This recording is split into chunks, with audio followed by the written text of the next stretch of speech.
இன்றைக்கி கடவுள் நம்மளுக்கு கொடுத்துருக்க வசனம் உபாகமம் 16:20. நீ பிழைத்து உன் தேவனாகிய கர்த்தர் உனக்கு கொடுக்கும் தேசத்தை சுதந்திரித்து கொள்ளும்படிக்கு நீதியையே பின்பற்றுவாயாக. இந்த வசனத்தை கொண்டு கடவுள் நம்மகிட்ட என்ன சொல்கிறது பார்ப்போம். தேவன் நமக்கு சொன்ன சத்தியத்தையும் வார்த்தைகளையும் மறக்கிறவரும் இல்லை, செய்யாமல் இருக்கிறவரும் இல்லை. அப்படி இருந்தும் சில சமயம் நினைப்போம், என்ன ஆண்டவரே நீங்கள் எவ்வளவோ விஷயத்தை எனக்கு செய்வேன்னு சொன்னீங்க, ஆனால் ஒன்றுமே நடக்கலையே. நானும் இந்த மாதம் நடக்கும்னு காத்துக்கிட்டு இருக்கிறேன், ஆனால் வருஷம்தான் கடந்து போவதை தவிர நீங்கள் சொன்னது ஒன்றும் நடக்கலையே நம்ம கண்டிப்பாக நினச்சிருப்போம். தேவனே நீங்கள் சொன்னதை மறந்துட்டீங்களான்னு கூட நம்ம கேள்வி கேட்டிருப்போம். இந்த வசனத்தில் நீதியை பின்பற்று, அப்போ இந்த தேசத்தை சுதந்திரித்து கொள்ளுவாய்ன்னு தேவன் சொல்கிறாரு. நாம் எங்கே நீதியை பின்பற்றி வாழ்கிறோம்? எந்த வேலை பார்த்தாலும் ஒன்று லஞ்சம் வாங்குகிறோம், இல்லைன்னா லஞ்சம் கொடுக்குறோம்.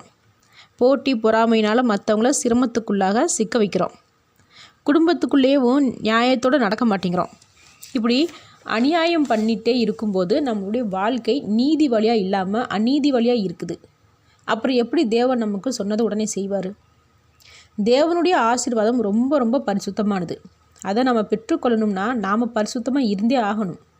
அப்போ தேவனுடைய கட்டளையின்படி நாம் நடக்கும்போது நிச்சயமாக தேவன் நமக்கு சொன்ன வார்த்தையை நிறைவேற்றுவார். தேவனுடைய ஆசீர்வாதத்தை அடையிறதும் அடையாமல் இருக்கிறதும் நம்மளுடைய கைகளில் தான் இருக்குது. ஆமேன்.